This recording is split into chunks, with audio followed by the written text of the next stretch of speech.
ഇതേപോലെ ഒരു അപ്പനെ ഇന്നേ വരെ നിങ്ങൾ കണ്ടു കാണില്ല, ഇനിയോട്ട് കാണാനും പോണില്ല.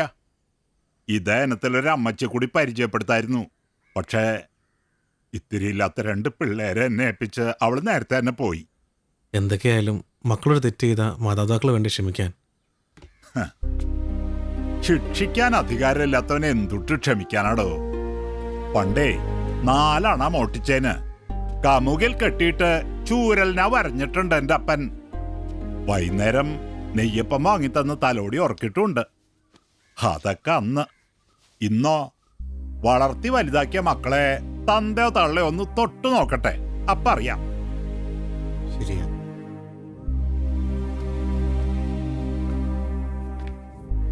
നഴ്സിംഗ് പഠിക്കാൻ ബാംഗ്ലൂർക്ക് അയച്ചതാ എന്റെ മോളെ. അവളുടെ പോക്ക് ശരിയല്ലെന്ന് കണ്ടപ്പോ തിരികെ കൊണ്ടുവന്ന് ഈ വീടിന്റെ പടിക്ക് പുറത്ത് വിടാണ്ട് കാവലായിരുന്നു ഞാൻ. എന്നിട്ട് എന്തുണ്ടായ പൂരം, ഒടുവിൽ കോടതി കയറേണ്ടി വന്നില്ല എനിക്ക്. പ്രായപൂർത്തിയായ മക്കൾക്ക് അവരുടെ ഇഷ്ടം പോലെ ജീവിക്കാം. അവര് പിന്നെ വ്യക്തിയാണ് വ്യക്തി. അവരുടെ സ്വാതന്ത്ര്യത്തെ ചോദ്യം ചെയ്യാൻ പാടില്ല. ഇല്ല, എന്റെ മകളിപ്പോ എല്ലാ അർത്ഥത്തിലും സ്വതന്ത്രയല്ലേ? അവൾ ആഗ്രഹിച്ചത് അത് തന്നെയാ. ചത്തതായാലും കൊന്നതായാലും ഒന്നിനും ഞാനില്ല.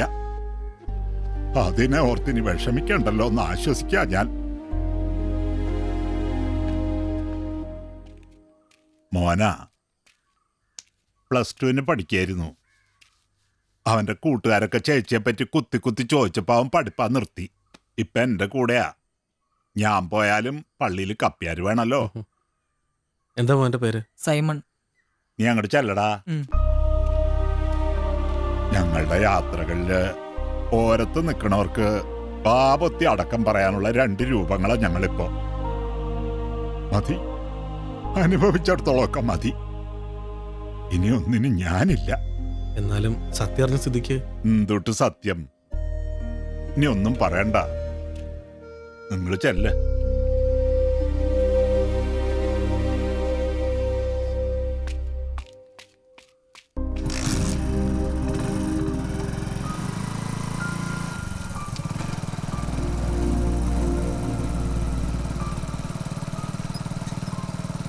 ചേട്ടാ, ഒരു കാര്യം പറയാണ്ടായിരുന്നു. അപ്പം പറഞ്ഞൊക്കെ സത്യ. ചേച്ചി അങ്ങനെയൊക്കെ ചെയ്ത അയാളോടുള്ള ഇഷ്ടം കൊണ്ടാ. അയാളുടെ ദാ ഇതിലുണ്ട്. ഒരിക്കൽ ചേച്ചിയുടെ ബാഗിൽ നിന്ന് കിട്ടിയതാ. കൂടുതലൊന്നും എനിക്കറിയില്ല.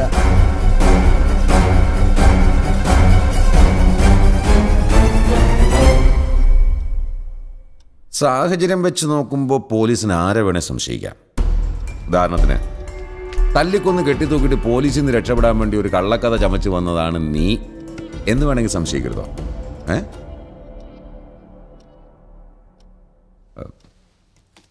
ഈ ഫോട്ടോ നിങ്ങൾക്ക് എവിടെ നിന്ന് കിട്ടി? ഞങ്ങൾ അവരുടെ വീട്ടിൽ പോയിരുന്നു. എന്തിന്? മകൾ ആത്മഹത്യ ചെയ്തല്ല, കൊല്ലപ്പെട്ടതാണെന്ന് പറയാം. പക്ഷെ അവിടെ നിന്ന് ആരും ഒരു അന്വേഷണം ആവശ്യപ്പെട്ട് വരില്ല സാർ. എന്നാ പറ്റി ആ ഒരു കാര്യം ചെയ്യും. 4-5 ആൾക്കാരെ കൂട്ടി ഒരു ആക്ഷൻ കൗൺസിൽ അങ്ങ് രൂപീകരിക്കുക. 2-3 പിക്കറ്റിംഗിൽ ലാത്തിചാർജും ഒക്കെ ആകുമ്പോൾ കാര്യം കയറി ഉഷാറാവും. അന്വേഷണത്തിന് മുകളിൽ നിന്ന് ഉത്തരവും ഉണ്ടാവും.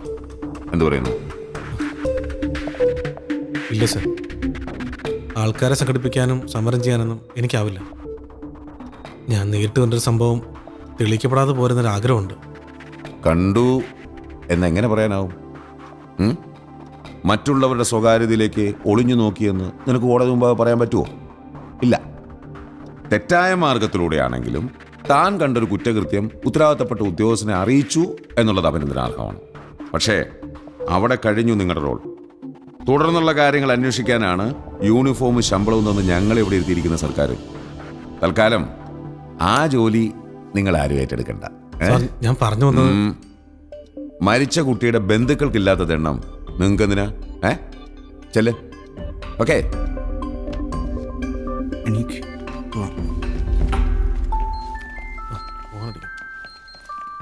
ഒരു മിനിറ്റ്. ഹലോ. എനിക്ക് നിങ്ങൾ 2 പേരും ഒന്ന് കാണണം. വളരെ അർജന്റാണ്.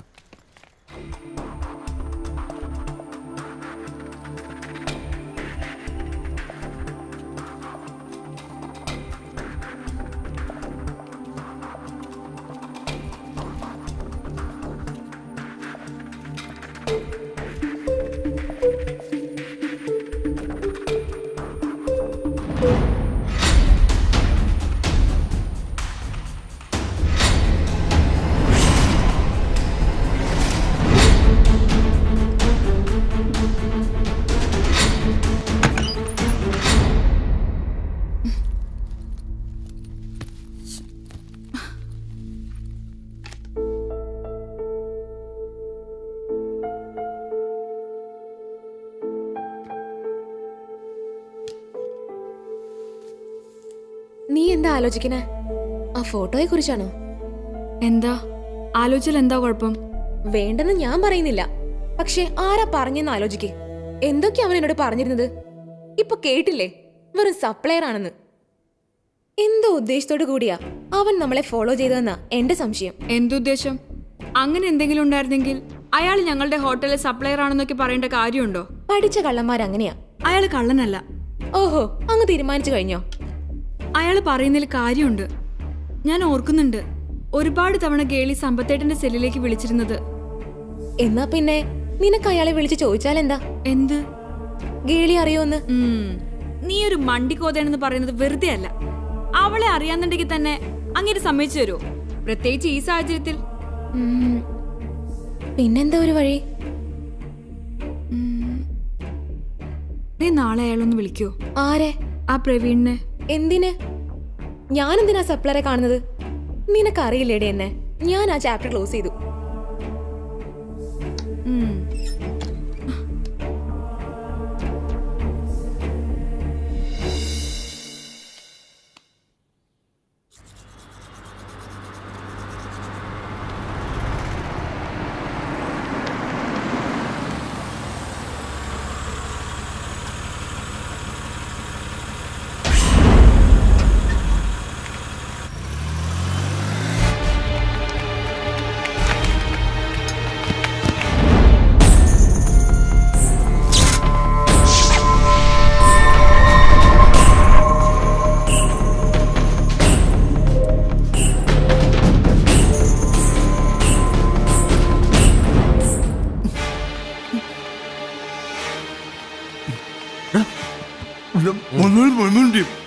വാ ഒന്ന് പറയടാ.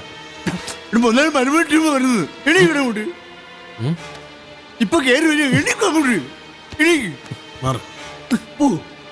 അമ്മനോട്ട് കയറി വന്നു. എന്റെ പോടെ പ്രവീണെ, ശ്രീനി സാറ് നിന്നോട് അങ്ങോട്ട് ചെല്ലാൻ പറഞ്ഞു.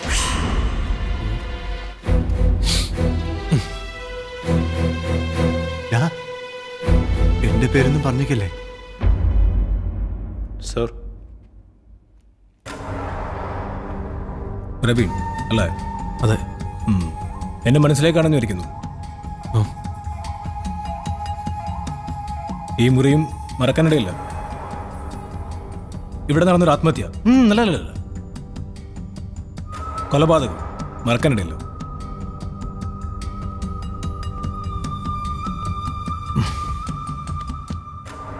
വളരെ നല്ലൊരു സൗഹൃദം ഉണ്ടായിരുന്നു പ്രവീണ് അവളുമായിട്ട്, അല്ലേ? അതുകൊണ്ടാവും അവളെ കൊന്നത് ആരാണെന്ന് അറിയാനും അത് കണ്ടുപിടിക്കാനും താൻ ഒരുപാട് കഷ്ടപ്പെടുന്നു. ഇനി താൻ ഒരുപാട് ബുദ്ധിമുട്ടുണ്ടാ. തനിക്ക് ഞാൻ പറഞ്ഞുതരാം അവളെ കൊന്നത് ആരാണെന്നും എന്തിനാണെന്നും. ഇനി താൻ ഇതിന്റെ പുറകെ മുന്നോട്ട് പോരുന്നു.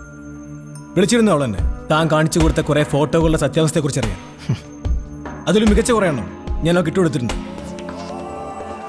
ഇനി താൻ ഇതിനെ കാണാൻ ശ്രമിക്കരുത്. ആജ്ഞയല്ല, ഒരു അപേക്ഷയെ കണ്ടാൽ മതി. ആവാരണം വേണ്ട. വേണം. ഇന്ന് ഈ മുറിൽ നമുക്കെല്ലാം പറഞ്ഞു തീർക്കണം.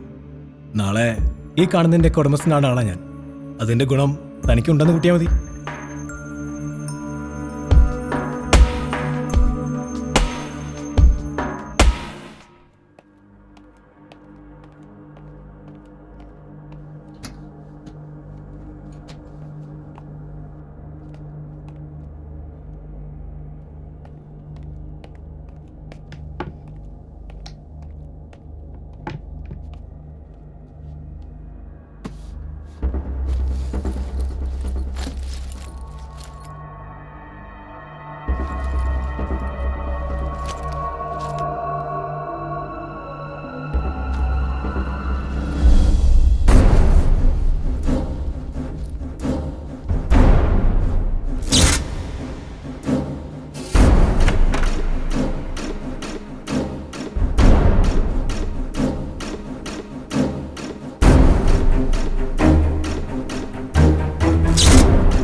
എനിക്കറിയാമായിരുന്നു നീ തന്നെ ഇത് കണ്ടെടുക്കുമെന്ന്.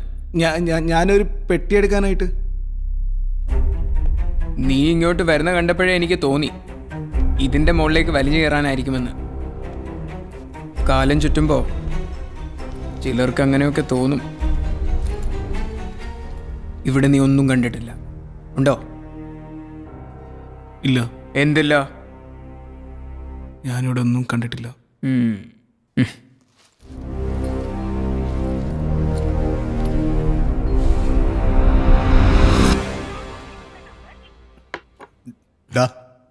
ഞാൻ ഒരു കാര്യം പറഞ്ഞു നീ കേൾക്കൂ. അയാൾ പറയുന്ന കേട്ടാ സന്തോഷത്തോടെ നമുക്ക് ഇവിടെ ജീവിക്കാം. എന്നെ ആരും തല്ലാനും കൊല്ലാനൊന്നും പറ്റില്ല. എന്നാ കൊള്ളാം. നെഞ്ചും വിരിച്ചുള്ള അവന്മാരെ വരവുണ്ടപ്പം ഇവിടെ എന്തെങ്കിലുമൊക്കെ നടക്കുമെന്നാണ് ഞാൻ വിചാരിച്ചത്. പക്ഷേ ആളൊരു മര്യാദക്കാരനാ.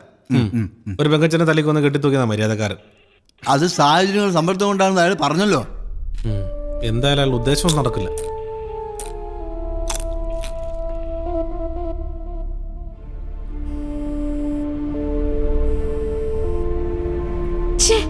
ഇവൻ എന്തിന്റെ സൂക്കേടാ? ആരാടോ? ആ സപ്ലയർ. ഒന്നും എടുക്കടോ. എന്തിന്? സമ്പത്തേട്ടന് ഇനി അവിടെ ചെന്ന് എന്തെങ്കിലും പ്രശ്നം ഉണ്ടാക്കി കാണോ? പിന്നെ ഉണ്ടാക്കാതിരിക്കോ? എന്തൊക്കെയാ ആള് പറഞ്ഞത്? കാരണം നോക്കി രണ്ട് കൊടുക്കാനാ ഞാൻ പറയൂ. അങ്ങനൊരു ഫോട്ടോ കണ്ടപ്പോ അയാളന്ന് എന്നോടൊന്ന് പറഞ്ഞില്ല, എന്താ തെറ്റ്? ദേ പിന്നെ വിളിക്കുന്നു, നാശം. നീ അതൊന്ന് എടുക്കുവേണി, അല്ലെങ്കിൽ ഇങ്ങ് കൊണ്ടുവാ, ഞാൻ എടുക്കാം.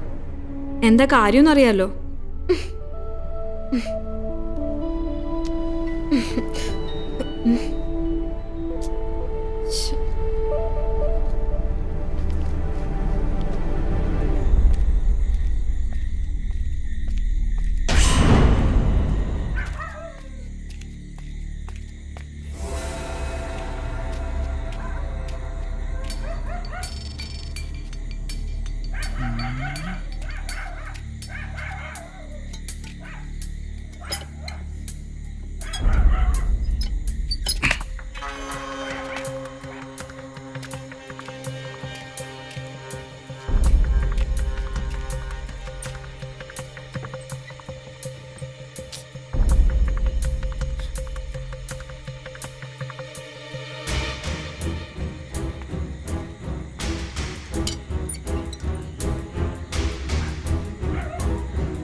എന്താടോ അത്? ഓരോ ദിവസവും ഓരോ പ്രശ്നങ്ങളാണല്ലോ. ഒന്നുമില്ല സാർ, ഒന്ന് പേടിപ്പിച്ചിടാന്ന് പറഞ്ഞേ. സാറിന് കണ്ടാൽ മതി. ഏതാ ചെക്കൻ? ആ പുതിയ പയ്യനാ സാർ. പുതിയത് വന്നാന്ന് പറഞ്ഞാൽ തന്റെ നാട്ടുകാരനോ? എന്നെ സാർ. ഇതൊന്നും നമുക്ക് സഹിക്കാൻ പറ്റുന്നതല്ല. അവന്റെ കാര്യങ്ങളൊക്കെ സെറ്റിൽ ചെയ്തിട്ട് അത്രയും പെട്ടെന്ന് പറഞ്ഞു വിട്ടേക്ക് കേട്ടാ. ഇപ്പൊ തന്നെ വിട്ടേക്ക്. മാനസമാനങ്ങളെ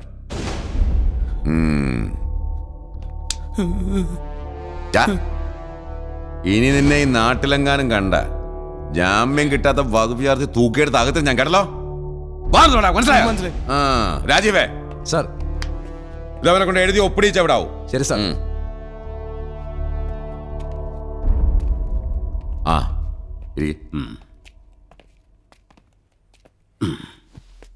മോഷ്ടിക്കാൻ കയറിയെന്ന് കരുതിയ നാട്ടുകാരവനെ തടഞ്ഞു വെച്ചത്. അവിടെ വെച്ച് അവനൊന്നും മറുത്ത് പറഞ്ഞതുമില്ല. പക്ഷെ ഇവിടെ കൊണ്ടും ചോദിച്ചപ്പോഴവൻ സത്യം പറഞ്ഞത്. സംഗതി മറ്റേതാ. ഇനി അവനോട് എത്തുന്ന അപകടമാണ്. ആ പെണ്ണിനെ കൊണ്ടു മുങ്ങിയാലോ? വേണ്ട, അവനിന്ന് തന്നെ പറഞ്ഞിട്ടോളാം. ശ്രീനോട് ഞാൻ പറഞ്ഞിട്ടുണ്ട്. നന്നായി. നമ്മൾ വിചാരിക്കുന്നുള്ളല്ലോ ഇപ്പോഴത്തെ പിള്ളേരുടെ കാര്യം. എത്ര സൂക്ഷ്മമായിട്ട് നിരീക്ഷിച്ചാലും അവരുടെ ഉള്ളിലിരിപ്പ് മനസ്സിലാക്കാൻ വലിയ പാടാ. അല്ല, തനിക്കൊരു മോളല്ലേ? അതെ. കല്യാണം കഴിഞ്ഞോ? ഇല്ല, ഉടനെ നടക്കും. എൻ്റെ സഹോദരിയുടെ മകനാണ്. ഗോവ കോൺസെൻട്രേറ്റ് ചെയ്തെന്തോ മ്യൂസിക് ട്രൂപ്പൊക്കെ ഉണ്ടെന്ന് തോന്നുന്നില്ലേ അവന്? എന്തോ അങ്ങനെ പറഞ്ഞു കേൾക്കുന്നു. ഞാനിതൊന്നും ശ്രദ്ധിക്കാറില്ല. അല്ല, സാറ് ഇതൊക്കെ എങ്ങനെ അറിഞ്ഞു? പോലീസ് അല്ലേടോ. തൻ്റെ ഹോട്ടലിൽ മരിച്ച പെണ്ണിൻ്റെ ചരിത്രം തേടി പോയപ്പോൾ ഇടയ്ക്ക് അവനും ട്രൂപ്പും ഒക്കെ കയറി വന്നു. ഈ പെണ്ണിന് ആ ട്രൂപ്പുമായിട്ട് ബന്ധമുണ്ടായിരുന്നു. ഇന്നലെ രാത്രി അവൻ മോളെ വിളിച്ചപ്പോഴാണ് ഞാൻ ഈ വിവരം അറിയുന്നത്. ഓ, പല പ്രാവശ്യം അവളോടും താമസിച്ചിട്ടും തൻ്റെ മരുമകനുമായി അവൾ സൗഹൃദത്തിലായിരുന്ന കാര്യം താൻ അറിഞ്ഞിരുന്നില്ല? ഇല്ല. അവിടെ മറ്റാർക്കെങ്കിലും അതറിയാമായിരുന്നു? സാധ്യതയില്ല. എങ്കിലറിയാമായിരുന്നു. ആർക്ക്? അത് പറയാറായിട്ടില്ല. എവിടൊക്കെയോ എന്തൊക്കെയോ കുഴപ്പങ്ങളുണ്ട്. സാറ് പറഞ്ഞു വരുന്നത്? അതൊരു കൊലപാതകമായിരുന്നു. ഒരു തെളിവ് പോലും ബാക്കി വെക്കാതെ വളരെ ആസൂത്രിതമായി ആരോ നടത്തിയ ഒരു കൊലപാതകം. എൻ്റെ ഊഹം ശരിയാണെങ്കിൽ അന്വേഷണം പുരോഗമിക്കുമ്പോൾ താൻ കേൾക്കേണ്ടി വരുന്നത് അത്ര ശുഭകരമായ വാർത്തയായിരിക്കില്ല. താങ്കൾ ഉദ്ദേശിക്കുന്നത് എന്താണെന്ന് എനിക്ക് മനസ്സിലായി. പക്ഷെ അന്നേ ദിവസം എന്റെ തന്റെ മരുമകൻ ഗോവയിലൊരു പ്രോഗ്രാമിൽ പങ്കെടുത്തുകൊണ്ടിരിക്കുകയായിരുന്നല്ലേ? അതെ. ആ ഒറ്റ കാരണം കൊണ്ട് തന്നെയാണോ അവനെ ഞാൻ സംശയിക്കുന്നത്? ഈ കേസ് ഏത് വഴിക്ക് പോയാലും ഒടുവിൽ ചെന്നെത്തി നിൽക്കുന്നത് അവനിലായിരിക്കും. സത്യം അതാണെങ്കിൽ സാറിന് ആദ്യം അഭിനന്ദിക്കുന്നത് ഞാനായിരിക്കും. Thank U.